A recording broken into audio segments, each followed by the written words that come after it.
اللہ نے اپنے بندوں کی جو پہلی صفت بیان فرمائی وہ یہ ہے کہ الذین یمشون علی الارض ہونا، کہ وہ لوگ جو زمین پر چلتے ہیں آہستگی سے، ای بسکینۃ و تواضع، یعنی اطمینان اور عاجزی کے ساتھ چلتے ہیں۔ تو اللہ کے بندوں کی پہلی صفت یہ ہے کہ وہ زمین پر اکڑ کر نہیں چلتے، تکبر کے ساتھ نہیں چلتے، بلکہ وہ عاجزی کے ساتھ چلتے ہیں۔ انسان کو چاہیے کہ سب سے پہلے تو اس وصف کو اپنے اندر پیدا کرے۔ آج کل کچھ لوگ جو کہ جب زمین پر چلتے ہیں تو نہایت ہی اکڑ کے ساتھ چلتے ہیں، تکبر کے ساتھ چلتے ہیں اور سینہ باہر نکال کر چل رہے ہوتے ہیں، اور یہ سمجھتے ہیں کہ شاید ہم اس کے ذریعے لوگوں پر رعب ڈالیں گے اور جو دوسرے لوگ ہیں وہ ہم سے بڑے متاثر ہوں گے کہ اس کی شان، اس کا مقام بڑا ہے۔ حالانکہ متاثر ہونے کی بجائے دوسرے لوگ ان سے متنفر ہو جاتے ہیں، اور ایسے لوگوں کو جب کہیں کسی مقام پر عزت نہیں ملتی تو وہ اپنے ذوم میں اپنے آپ کو بڑا سمجھتے ہوئے ایسی حرکتیں کرنا شروع کر دیتے ہیں۔ تو رحمان کے بندوں کا وصف یہ ہوتا ہے کہ وہ زمین پر اکڑ کر نہیں چلتے بلکہ وہ عاجزی سے چلتے ہیں۔ تو چلنے کا پہلا ادب تو یہ ہے کہ انسان عاجزی کے ساتھ چلے، سر جھکا کر چلے اور اکڑ کر نہ چلے۔ البتہ اتنا ہونا چاہیے کہ جب آگے کوئی چیز ہو تو انسان اس کو دیکھ کر چلے۔ اور دوسرے نمبر پر انسان کو چاہیے کہ جب وہ چلے تو پاؤں کو گھسیٹ کر نہ چلے، یہ بھی چلنے کا ایک ادب ہے، بلکہ پاؤں کو اٹھا کر چلے اور اتنے زور سے بھی پاؤں کو زمین پر نہ مارے کہ آواز پیدا ہو۔ اور تیسرا ادب یہ بھی ہے کہ انسان کو چاہیے کہ وہ سکون کے ساتھ چلے اور آہستگی کے ساتھ چلے، زیادہ تیزی کے ساتھ نہ چلے بلا مجبوری۔ تو اگر کوئی ضرورت نہ ہو، کوئی مجبوری نہ ہو تو اس کو چاہیے کہ وہ سکون کے ساتھ چلے۔ اور ایک چوتھا چلنے کا ادب یہ بھی ہے کہ جب اگر راستے میں کہیں دو عورتیں کھڑی ہوں تو ان کے درمیان سے نہ گزرا جائے۔ تو پہلی صفت جو اللہ تعالیٰ نے بیان فرمائی کہ رحمان کے بندے زمین پر آہستگی سے چلتے ہیں۔ دوسری صفت ہے وَإِذَا خَاطَبَهُمُ الْجَاهِلُونَ قَالُوا سَلَامًا، اور جب جاہل ان سے مخاطب ہوتے ہیں اس چیز کے ساتھ کہ جس کو وہ ناپسند کرتے ہیں، یعنی جاہل ان سے وہ بات کرتے ہیں کہ جس کو وہ ناپسند کریں، شریعت کے خلاف کوئی بات ہو، قالوا سلاما، تو وہ رحمان کے بندے سلام کہتے ہیں۔ یہاں سے تعظیم والا سلام مراد نہیں ہے کہ تعظیم کی بنا پر جس طرح کے مسلمان ایک دوسرے کو کہتے ہیں السلام علیکم ورحمۃ اللہ وبرکاتہ، وہ والا سلام مراد نہیں ہے، بلکہ یہاں سے سلام متارکت مراد ہے۔ یعنی اس کے حوالے سے لکھا کہ قولا یسلمون فیہ من الاسم، وہ ایسی بات کہتے ہیں کہ جس میں وہ گناہ سے محفوظ رہتے ہیں، یعنی کوئی ایسی بات کر دیتے ہیں کہ جس کے ذریعے وہ گناہ میں مبتلا نہیں ہوتے اور اپنا جو ہے وہ کام کرنے لگ جاتے ہیں اور جاہلوں سے بحث مباحثہ نہیں کرتے۔ اس سے پتہ چلا کہ اللہ والوں کی ایک نشانی یہ بھی ہوتی ہے کہ جاہلوں کے ساتھ بحث اور تکرار نہیں کیا جاتا۔ آج کل کچھ لوگوں نے اپنے اندر وصف یہ اختیار کر لیا کہ جب بھی کوئی جاہل بندہ ملتا ہے تو اسے بحث و تکرار کرنا شروع کر دیتے ہیں اور اپنا علم اس پر جھاڑنا شروع کر دیتے ہیں۔ حالانکہ رسول اکرم صلی اللہ تعالیٰ علیہ وآلہ وسلم نے فرمایا کہ من طالب العلم لیجاری به العلماء او لیماری به السفہاء او یصرف به وجوہ الناس الیہ ادخلہ اللہ النار، کہ جو بندہ اس لیے علم حاصل کرے تاکہ وہ اس علم کے ذریعے علماء کا مقابلہ کریں، یا وہ اس علم کے ذریعے بے وقوفوں سے جھگڑا کرے، یا لوگوں کے چہروں کو اپنی طرف متوجہ کرے، اپنی طرف پھیرے، تو ایسے بندے کو اللہ تعالیٰ جہنم میں داخل فرمائے گا۔ تو لہٰذا بے وقوفوں سے جھگڑا کرنے کے لیے، ان سے بحث مباحثہ کرنے کے لیے صرف جو علم حاصل کیا جائے وہ علم جو ہے وہ کبھی بھی نفع کا سبب نہیں ہو سکتا۔ تیسری صفت جو اللہ تعالیٰ نے بیان فرمائی اپنے بندوں کی، والذین یبیتون لربہم سجدا وقیاما، اور وہ لوگ جو اپنے رب کے لیے رات گزارتے ہیں سجدہ کرتے ہوئے، وقیاما، اور قیام کرتے ہوئے۔ جمع ساجد سے انہوں نے بتا دیا کہ سجدن یہ ساجد ان کی جمع ہے، اور قیام کے بارے میں انہوں نے بتایا بمعنی قائمینا، قائمینا کے معنی میں ہے یعنی وہ اللہ کی بارگاہ میں کھڑے ہوتے ہیں، ای یصلون باللیل، یعنی وہ رات کی نماز پڑھتے ہیں۔ تو رحمان کے بندوں کی، اللہ کے بندوں کی تیسری نشانی یہ ہے کہ وہ کثرت کے ساتھ سجدہ کرتے ہیں، کثرت کے ساتھ قیام کرتے ہیں، رات کی نماز کا خصوصی طور پر اہتمام کرتے ہیں۔ ظاہر ہے رات میں نفل نماز تبھی وہ پڑھتے ہوں گے کہ جب فرائض وغیرہ پہلے وہ ادا کرتے ہوں گے۔ اس سے پتہ چلا کہ نفل پڑھنا اور اس سے پہلے فرائض وغیرہ ادا کرنا اور نماز کے ساتھ انسان کا ایک تعلق ہونا، یہ اللہ والا ہونے کی نشانی ہے۔ اور اس لیے رسول اکرم صلی اللہ تعالیٰ علیہ وآلہ وسلم نے فرمایا کہ ان اول ما یحاسب بالعبد یوم القیامت صلاتہ، کہ قیامت کے دن انسان سے سب سے پہلے جس چیز کا سوال کیا جائے گا وہ اس کی نماز ہے۔ تو نماز کا سب سے پہلے سوال کیا جائے گا۔ اگر کوئی انسان اس میں کامیاب ہوتا ہے تو پھر اگلے سوال کیے جائیں گے، اور اگر اس میں کامیاب نہیں ہوتا تو پھر آگے سوال جو ہیں وہ نہیں کیے جائیں گے۔ اسی طرح اللہ تعالیٰ فرماتا ہے جہنمیوں کا حال بیان کرتے ہوئے کہ ما سلککم فی سقر، کہ ان سے جب پوچھا جائے گا، کوئی پوچھے گا کہ تمہیں کس چیز نے جہنم میں ڈال دیا، قالوا لم نک من المصلین، تو وہ کہیں گے کہ ہم جو ہے وہ دنیا میں رہتے ہوئے نماز نہیں ادا کیا کرتے تھے۔ تو جہنم میں جانے کے جہاں اور بہت سارے اسباب ہیں، وہیں پہ ایک سبب یہ بھی ہے کہ انسان نماز سے دور ہو جائے اور نماز ادا نہ کرے، یہ بھی جہنم میں جانے کا سبب ہے۔ اور اسی طرح رسول اکرم صلی اللہ تعالیٰ علیہ وآلہ وسلم نے حضرت معاذ بن جبل رضی اللہ تعالیٰ عنہ کو جب وصیت کی، تو کون معاذ بن جبل ہیں کہ جن کے بارے میں حضور نے فرمایا کہ اے معاذ واللہ انی لا احبک، خدا کی قسم اے معاذ میں محمد تجھ سے پیار کرتا ہوں۔ یعنی کتنا حضور صلی اللہ تعالیٰ علیہ وسلم کا اپنے صحابہ سے پیار تھا، حالانکہ ہم یہ کہتے ہیں اور ساری دنیا یہ کہتے ہیں یا رسول اللہ ہم آپ سے پیار کرتے ہیں، لیکن رسول اکرم صلی اللہ تعالیٰ علیہ وسلم نے فرمایا کہ اے معاذ واللہ انی لا احبک، اللہ کی قسم میں تجھ سے پیار کرتا ہوں۔ تو ان کو کہتے ہیں کہ اوصانی رسول اللہ صلی اللہ تعالیٰ علیہ وسلم بعشر کلمات، حضور صلی اللہ تعالیٰ علیہ وسلم نے مجھے 10 باتوں کی وصیت کی۔ کون سی؟ فرمایا کہ ان میں سے ایک لا تشرک باللہ شیئا وان قتلت وحرقت، کہ اللہ کے ساتھ کسی کو شریک نہ ٹھہرانا اگرچہ تجھے قتل کر دیا جائے اور تجھے جلا دیا جائے، اللہ کے ساتھ کسی کو شریک نہ ٹھہرانا، کیونکہ شرک جو ہے یہ تو معاف نہیں ہوتا۔ ان اللہ لا یظلم مثقال ذرہ، اللہ تعالیٰ اپنے بندوں پر ذرہ برابر ظلم بھی نہیں کرتا۔ تو یہ عذاب دینا اللہ کا ظلم کرنا نہیں ہے، بلکہ اللہ نے جب لوگوں کے سامنے راستے رکھ دیے ہیں، اب جو بندہ خود ہی برائی کے راستے کو چن رہا ہے تو ایسے بندے کو عذاب دیا جاتا ہے۔ ان اللہ لا یغفر ان یشرک بہ، بے شک اللہ تعالیٰ نہیں بخشے گا اس گناہ کو کہ اس کے ساتھ شرک کیا جائے۔ اگر مشرک بغیر توبہ کے مار جائے تو پھر وہ ہمیشہ جہنم میں رہے گا۔ اور دوسرے نمبر پر رسول اکرم صلی اللہ تعالیٰ علیہ وسلم نے فرمایا وَلَا تَعُقَّنَّ وَالِدَيْكَ وَإِنْ أَمَرَاكَ أَن تَخْرُجَ مِنْ أَهْلِكَ وَمَالِكَ، کہ والدین کی کبھی بھی نافرمانی نہ کرنا اگرچہ وہ تجھے حکم دیں، اگرچہ وہ تجھے حکم دے کہ تو اپنے گھر سے بھی نکل جا اور اپنے آل سے بھی نکل جا، گھر بار چھوڑ کر چلے جاؤ، یہ تجھے حکم دے دیں، لیکن پھر بھی لا تعقن، والدین کی نافرمانی نہیں کرنی۔ آج اولادیں کیا کہتی ہیں، میرے باپ نے تو مجھے جائیداد سے بھی دخل کر دیا، اس نے تو مجھے کچھ دیا نہیں ہے، میرے فلاں بھائی کو تو اتنا حصہ دے دیا۔ تو حضور صلی اللہ تعالیٰ علیہ وسلم نے فرمایا کہ وہ تجھے یہ بھی حکم دے دینا کہ تم سارا کچھ چھوڑ کر چلے جاؤ، پھر بھی والدین کی نافرمانی نہیں کرنی۔ اور تیسرے نمبر پر فرمایا کہ لا تترکن صلاۃ مکتوبۃ متعمدا فإن من ترک صلاۃ مکتوبۃ متعمدا فقد بریئت منہ ذمۃ اللہ، فرمایا کہ کبھی بھی فرضی نماز جان بوجھ کر نہ چھوڑنا۔ کیوں؟ فإن من ترک صلاۃ مکتوبۃ متعمدا، کیونکہ جو فرضی نماز جان بوجھ کر چھوڑتا ہے فقد بریئت منہ ذمۃ اللہ، تو اللہ اس سے اپنا ذمہ کرم ہی اٹھا لیتا ہے، تو اللہ کے ذمے سے ہی نکل جاتا ہے۔ آج ہم کہتے ہیں کہ ہمارے اوپر یہ مشکل آ رہی ہے، ہم اس مشکل کا شکار ہو رہے ہیں، اس پریشانی کا، کہ جب انسان اللہ کے ذمے سے ہی نکل جائے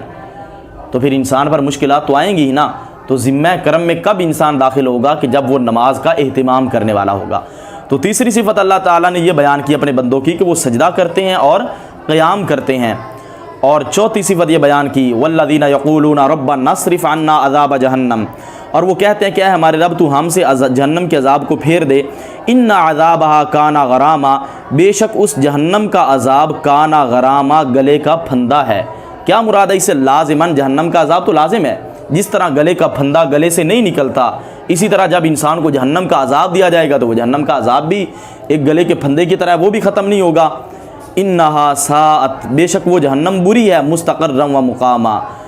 ٹھہرنے اور اقامت کے لحاظ سے، ہیا ای موضع استقرار و اقامت، تو ہیا کا انہوں نے کر دیا کہ اسے مراد وہ جہنم ہے، تو موضع استقرار و اقامت، موضع کا لفظ ذکر کر کے انہوں نے بتا دیا کہ مستقر اور مقام جو ہیں یہ دونوں اس میں ظرف کے صیغے ہیں اور ان میں جگہ والا معنی پایا جاتا ہے، یعنی وہ جہنم جو ہے وہ بری ہے ٹھہرنے کے لحاظ سے، و اقامت اور رہائش کے لحاظ سے، تو ٹھہرنے کی اور رہائش کی بہت بری جگہ جو ہے وہ جہنم ہے۔ تو رحمان کے بندوں کی جو چوتھی صفت ہے وہ یہ اللہ تعالیٰ کی بارگاہ میں دعا کرتے ہیں کہ اللہ ہمیں جہنم کے عذاب سے بچا لے، ہمیں جہنم کے عذاب سے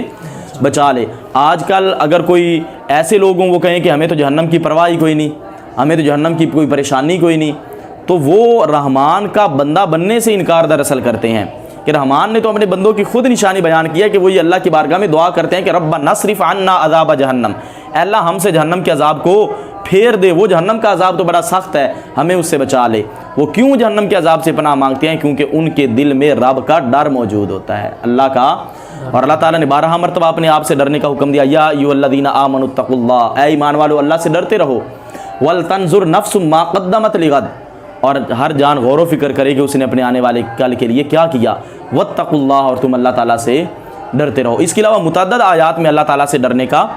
حکم دیا گیا۔ تو چوتھی شان یہ ہوتی ہے کہ اللہ کے بندے اللہ سے ڈرتے بھی ہیں اور جہنم سے پناہ بھی مانگتے ہیں۔ آگے 5ویں صفت بیان کی، والذین اذا انفقوا، اور وہ لوگ جب وہ خرچ کرتے ہیں، کن پر؟ علی اعلہم، اپنے گھر والوں پر، کہ جب رحمان کے بندے اپنے گھر والوں پر خرچ کرتے ہیں، لم یسرفوا، تو وہ فضول خرچی نہیں کرتے، ولم یقتروا، اور نہ ہی وہ کنجوسی کرتے ہیں۔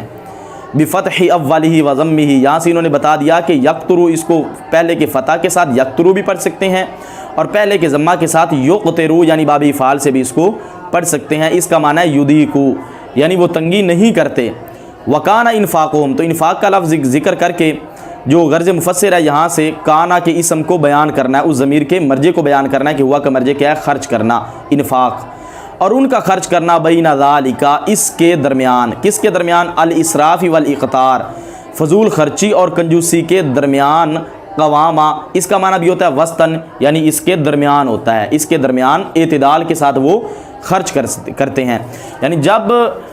کوئی گھر والوں پر خرچ کرنا ہو تو فضول خرچی بھی نہیں کرتے، جبکہ آج کل لوگ یہ بھی کہتے ہیں کہ ہم اللہ کے بندے ہیں، اور جب شادیوں کا ماحول دیکھا جائے تو جو عورتیں ناچنے والی بلواتے ہیں ان پر لاکھوں روپے خرچ کر ڈالتے ہیں، اسی طرح جو غیر شرعی رسومات ہیں ان پر لاکھوں روپے خرچ کر ڈالتے ہیں۔ تو یہ فضول خرچی جو کرتے ہیں، اپنے بچے کی شادی ہو یا اپنے کسی بھائی کی شادی ہو، تو اپنے اہل و عیال پر جب وہ خرچ کرتے ہیں تو کیا کرتے ہیں؟ فضول خرچی کرنی شروع کر دیتے ہیں، جبکہ اللہ فرماتا ہے کہ میرے بندے تو کبھی بھی فضول خرچی نہیں کرتے۔ اور دوسرا یہ بھی فرمایا ولم یقتروا، اور وہ کنجوسی بھی نہیں کرتے، یعنی یہ بھی نہ ہو کہ انسان کی والدہ کے پاؤں کے اندر جوتا بھی نہ ہو اور انسان یہ کہے کہ میں 8 لاکھ جو ہے وہ میں اس کو جمع کر لوں، میں 10 لاکھ روپیہ جمع کر لوں، اور باپ جو ہے وہ اچھے کپڑے بھی نہ پہن سکتا ہو۔ تو یہ رحمان کے بندوں کا وصف نہیں ہے کہ وہ پیسوں کو جمع کرنے میں ہی لگ جائیں، خرچ بھی نہ کریں، اور یہ بھی رحمان کے بندوں کا وصف نہیں ہے کہ وہ بلا ضرورت خرچ کریں اور فضول خرچی کریں۔ فضول خرچی کرنے کا کیا مطلب ہوتا ہے؟ جہاں پہ لگانے کا کوئی دنیاوی اور شرعی فائدہ بھی نہ ہو، اور ایک جو ہے نا وہ کام بھی جائز ہو، یعنی جس پر لگایا جائے وہاں پہ لگانے کا کوئی فائدہ بھی نہ ہو۔ ایک تو ہوتا ہے نا جائز کام پر لگانا، یہ ایک الگ بات ہے، تو جہاں پہ لگانے کا کوئی فائدہ نہ ہو انسان وہاں پہ لگائے تو اس کو کیا کہتے ہیں؟ فضول خرچی۔ تو رحمان کے بندے جو ہیں وہ فضول خرچی بھی نہیں کرتے اور کنجوسی بھی نہیں کرتے۔ تو حضور صلی اللہ تعالیٰ علیہ وسلم نے بھی 3 چیزوں کو مہلکات میں شمار کیا، فرمایا ثلاث مہلکات، 3 چیزیں ہلاکت میں ڈالنے والی ہیں۔ ان میں آپ نے فرمایا ایک شح مطاع، کہ وہ کنجوسی جس کی پیروی کی جائے، کہ جو کنجوسی انسان جس کنجوسی کے پیچھے چلتا رہے تو یہ کنجوسی بھی انسان کو ہلاکت میں ڈال دیتی ہے۔ اچھا جی، آگے 6ٹھی صفت بیان کی، والذین لا يدعون مع اللہ الہا آخر، اور وہ لوگ جو اللہ کے ساتھ کسی دوسرے خدا کو نہیں پکارتے، اور تو یعنی وہ اللہ کے ساتھ کسی دوسرے خدا کی عبادت نہیں کرتے، یعنی اللہ کے ساتھ کسی دوسرے کو شریک نہیں ٹھہراتے۔ تو یہ 6ٹھی صفت ہے۔ تو یہ میں نے پہلے بھی آپ کو بیان کیا کہ شرک جو ہے وہ کبھی بھی معاف نہیں ہو سکتا۔ ولا يقتلون النفس التي حرم اللہ الا بالحق، یہاں سے 7ویں صفت اللہ تعالیٰ نے بیان کی کہ وہ نہیں قتل کرتے ایسی جان کو التي حرم اللہ قتلہا، کہ جس کے قتل کرنے کو اللہ نے حرام کیا۔ قتلہا سے غرض مفسر جو ہے وہ مفعول معذوف کو بیان کرنا ہے کہ جس جان کے قتل کو اللہ نے حرام کیا وہ مومن بندے اس جان کو قتل بھی نہیں کرتے۔ جبکہ آج کل کیا ہو رہا ہے؟ ایک مسلمان بھائی ناجائز اپنے مسلمان بھائی کو قتل کر رہا ہے، سینے بھی اپنے ہیں اور گولیاں بھی اپنی چل رہی ہیں۔ آج مسلمانوں کے اندر کوئی ایک دوسرے کا احساس ہی نہ رہا۔ آئے روز انسان کو واقعات سنتے ہیں، کبھی خبروں کے اندر آتا ہے کہ جی فلاں نے فلاں کو قتل کر دیا، فلاں ڈکیتی کرنے کے لیے گیا اس نے فلاں کو قتل کر دیا، فلاں سے مال چھیننے لگا اور آگے اس نے جب تصادم کیا تو تصادم پر اس کو قتل کر دیا گیا، اور فلاں سے مخالفت تھی تو بس ایک چھوٹی سی مخالفت کی بنا پر جو ہے وہ اس کو قتل کر دیا گیا۔ تو اس طرح کے واقعات جو ہے وہ ہمیں ملتے ہیں۔ تو مومنوں کی یہ شان نہیں ہوتی کہ وہ ناحق اپنے بھائی کو قتل کریں، حتیٰ کہ اللہ تعالیٰ نے قرآن پاک کے اندر بھی ارشاد فرمایا کہ جس نے کسی ایک جان کو قتل کیا تو اس نے ایک جان کو قتل نہیں کیا بلکہ اس نے پوری انسانیت کا قتل کیا، پوری ومن احیاها فکانما احیا الناس جميعا، اور جس نے ایک جان کو زندہ کیا، ایک جان کی زندگی بچائی تو گویا کہ اس نے تمام لوگوں کی زندگی بچائی۔ تو اس وجہ سے انسان کو ناحق قتل کے اندر بھی مبتلا نہیں ہونا چاہیے۔ 8ویں صفات اللہ تعالیٰ نے بیان فرمائی کہ ولا یزنون، اور وہ اللہ والے جو ہیں وہ اللہ کے بندے زنا نہیں کرتے۔ تو یہ زنا، اس کی بارے میں بھی احادیث کے اندر بہت زیادہ ممانعت آئی ہے، اور قرآن پاک کی نصوص قطعیہ کے اندر اس کی حرمت کا جو ہے وہ ذکر ہے۔ اور حدیث پاک ہے کہ رسول اکرم صلی اللہ تعالیٰ علیہ وسلم نے فرمایا کہ جب کوئی انسان اس برائی کا ارتکاب کرتا ہے تو ایمان اس کے سر پہ چلا جاتا ہے، اور جب وہ جو ہے نا وہ اپنا اس سے پیچھے ہٹتا ہے تو پھر ایمان جو ہے وہ واپس لوٹتا ہے۔ تو لہٰذا یہ ایک بہت برا عمل ہے، اور حتیٰ کہ اگر کوئی غیر شادی شدہ بندہ اس فعل کا ارتکاب کرتا ہے تو اللہ فرماتا ہے الزانیۃ والزانی فاجلدوا کل واحد منہما مئۃ جلدہ، اس کی سزا یہ ہے کہ اس کو 100 کوڑے لگائے جائیں۔ اور اگر کوئی شادی شدہ اس جرم کا ارتکاب کرتا ہے تو پھر فرجموہا، ان کو رجم کر دیا جائے گا، یعنی ان کو پتھر مار مار کر مار دیا جائے گا، اور یہ سزا جو ہے وہ قاضی وقت دے سکتا ہے۔ وَمَن يَفْعَلْ ذَلِكَ، اور جو کوئی یہ کرے اَيْ وَاحِدًا مِّنَ الثَّلَاثَةِ، تو یہاں سے غرض مفسر جو ہے وہ اس میں اشارہ کا مشار الیہ بیان کرنا ہے کہ جو کوئی ان 3 کاموں میں سے کسی ایک کا ارتکاب کرے، اللہ کے ساتھ شریک ٹھہرائے، جان کو ناحق قتل کرے، یا زنا کرے، جو کہ آج کل عام نوجوانوں کا مشغلہ بنتا جا رہا ہے، اور یہ ایسی ایک بیماری اور برائی ہے جس کی وجہ سے آنے والے لوگوں کو پاکیزہ مائیں جو ہیں وہ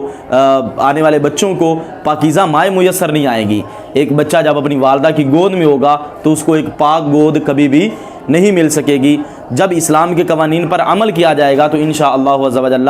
پھر جو ہے وہ مائیں جب اپنی گودوں کو اور اپنی جو ہے نا وہ عزتوں کو محفوظ کر لیں گی تو انشاءاللہ عز و جل پھر جو ہے وہ باعزید بستامی جیسے لوگ پیدا ہوں گے، اور پھر جو ہے وہ خواجہ معین الدین چشتی اجمیری رحمۃ اللہ تعالی علیہ آپ کے نقش قدم پر چلنے والے لوگ پیدا ہوں گے، اور انسان کی ایسے لوگ پیدا ہوں گے کہ جن کی روحیں اور ان کے ذہن جو ہے وہ نہایت پاک ہوں گے۔ اور جب والدین ہی اس چیز کا ارتکاب کر رہے ہوں گے تو پھر آگے کبھی بھی بچوں کی تربیت نہیں کی جا سکتی۔ تو ان کے بارے میں اللہ تعالیٰ نے فرمایا جو کوئی یہ کرے یلقا اثاما، تو وہ بندہ کیا پائے گا، اس کا معنی عقوبتاً، وہ بندہ سزا پائے گا جو ان برائیوں کا ارتکاب کرے۔ آگے یہ جو تفسیر جلالین کے حوالے سے ہے یہ سبق تو ہم آگے پڑھیں گے کل کو، اور آگے جو صفات بقیہ رہتی ہیں یہ میں ان کو بیان کر دیتا ہوں کہ 8ویں صفت تو بیان ہوئی کہ وہ زنا نہیں کرتے، اور اللہ تعالیٰ نے آگے 9ویں صفت کو بیان کیا کہ والذین اذا ذکروا ای وعظوا بآیات ربہم لم یخروا علیہا صما وعمیانا، وہ لوگ کہ جب ان کو ان کے رب کی آیات یعنی قرآن کے ساتھ نصیحت کی جائے، لم یخروا علیہا صما وعمیانا، تو وہ اس پر بہرے اور اندھے ہو کر نہیں گرتے، بلکہ کیا کرتے ہیں، بل خروا سامعین ناظرین منتفعین، بلکہ جب قرآن کی آیتیں پڑھی جاتی ہیں تو وہ ان کو غور سے سنتے ہیں، ناظرین ان کو دیکھتے ہیں، غور و فکر کرتے ہیں، منتفعین ان سے نفع اٹھاتے ہیں۔ تو اس سے پتہ چلا کہ قرآن کو جن کو آج ہم جس کو الماری میں بند کر کے رکھ دیا ہے، یہ تو بند ہونے نہیں آیا بلکہ یہ پابند کرنے آیا ہے لوگوں کو۔ اور یہ قرآن اس کا مقصد کیا ہے کہ جب اس کو پڑھا جائے تو انسان اس کو سنے بھی اور اس میں غور و فکر بھی کرے اور اس سے نفع بھی اٹھائے۔ اس سے تو یہ رحمان کے بندوں کی علامت ہے کہ وہ قرآن سے نفع اٹھاتے ہیں، جبکہ آج کل لوگ کیا کرتے ہیں، صرف قرآن کی قسمیں اٹھاتے ہیں۔ یعنی قرآن کو اگر کسی بندے نے 6 مہینے کے بعد کوئی اٹھاتا بھی ہے نا تو صرف اس لیے کہ میں نے جی وہ قسم دینی ہے، سر پہ قرآن رکھ کر میں یہ بات کہتا ہوں کہ میں نے یہ نہیں کیا تھا، تو آج قرآن قسموں تک محدود رہ گیا۔ اگر ہم نے قرآن کو اندر سے پڑھ لیا ہوتا اور سمجھ لیا ہوتا اور ہر بندے نے عمل کر لیا ہوتا تو قسمیں اٹھانے تک انسان کو ان چیزوں کی نوبت بھی نہ آتی۔ تو رحمان کے بندے قرآن کو محض قسموں کے لیے نہیں رکھتے بلکہ قرآن کو سنتے ہیں، سمجھتے ہیں اور اس سے نفع بھی اٹھاتے ہیں۔ 10ویں صفت اللہ تعالیٰ نے بیان کی والذین یقولون ربنا هب لنا من ازواجنا وذریاتنا، اور وہ لوگ جو کہتے ہیں کہ اے ہمارے رب تو ہمیں عطا کر ہماری بیویوں اور ہماری اولاد سے قرۃ اعین، آنکھوں کی ٹھنڈک۔ اس سے پتہ چلا کہ بیوی اور اولاد بھی انسان کی آنکھ کی ٹھنڈک ہوتی ہے، ٹھیک ہے نا، لیکن ان کو اگر شریعت کے مطابق ان کے حقوق جو ہیں وہ ادا کیے جائیں تو بیوی کو بھی آنکھوں کی ٹھنڈک کہا گیا، اولاد کو بھی آنکھوں کی ٹھنڈک کہا گیا ہے کہ یہ آنکھوں کی ٹھنڈک ہیں۔ اور اس کے حوالے سے صحیح مسلم شریف میں ہے کہ رسول اکرم صلی اللہ تعالی علیہ وسلم نے فرمایا کہ دنیا متاع ہے اور دنیا کا سب سے بہتر متاع جو ہے وہ نیک عورت ہے۔ تو نیک عورت جو دنیا کا سب سے بہتر سامان اس کو قرار دیا گیا ہے۔ اب یہ کیسے آنکھوں کی ٹھنڈک ہو، بِأَن نَرَاهُمْ مُطِيعِينَ لَكَ، اس طور پر کہ اللہ ہم ان کو تیری اطاعت کرتا ہوا دیکھیں، کہ ہماری عورتیں بھی تیری اطاعت کریں اور ہمارے بچے بھی تیری اطاعت کریں۔ اور 11ویں صفت یہ ہوتی ہے کہ وہ رحمان کے بندے یہ دعا کرتے ہیں وَجْعَلْنَا لِلْمُتَّقِينَ إِمَامًا، اور تو ہم کو پرہیزگاروں کا پیشوا بنا۔ تو بھلائی کے اندر جو پرہیزگار لوگ ہیں ان کا پیشوا بنا۔ تو یہ 11 صفات یہاں پہ جو ہیں وہ بیان کی گئی ہیں کہ اللہ کے نیک بندوں کے اندر یہ 11 صفات ہونی چاہیے۔ تو میں نے ان کا تسلی سے تفصیلاً ذکر بھی کر دیا۔ پہلی صفت کون سی تھی کہ زمین پر عاجزی سے چلنا، دوسری صفت یہ تھی کہ جاہلوں سے بحث مباحثہ نہ کرنا، تیسری صفت تھی کہ رات کے وقت نماز کو قائم کرنا، چوتھی صفت یہ تھی کہ جہنم کے عذاب سے پناہ مانگنا، اور پانچویں صفت یہ ہے کہ فضول خرچی سے اور کنجوسی سے بچنا، اور چھٹی صفت جو بیان کی گئی وہ یہ ہے کہ اللہ کے ساتھ شریک نہ ٹھہرانا، ساتویں صفت یہ بیان کی گئی کہ کسی جان کو ناحق قتل نہ کرنا، اور آٹھویں صفت یہ بیان کی گئی کہ زنا سے بچتے رہنا، اور اس کے بعد نویں صفت بیان کی گئی کہ قرآن کو سننا سمجھنا اور اس سے نفع اٹھانا، اور 10ویں صفت یہ بیان کی گئی کہ انسان اپنی نیک بیوی اور نیک اولاد کی دعا کرے، اور 11ویں صفت یہ بیان کی گئی کہ انسان یہ دعا کرے کہ اللہ تو مجھے نیک لوگوں کا امام بنا، ان کا پرہیزگاروں کا پیشوا بنا۔ اور اس کے بعد اللہ تعالیٰ نے جب یہ 11 صفات بیان کیں، اب جن رحمان کے بندوں کے اندر یہ 11 صفتیں پائی جائیں گی، آج ہر بندہ یہ دعا تو کرتا ہے کہ مجھے جنت مل جائے،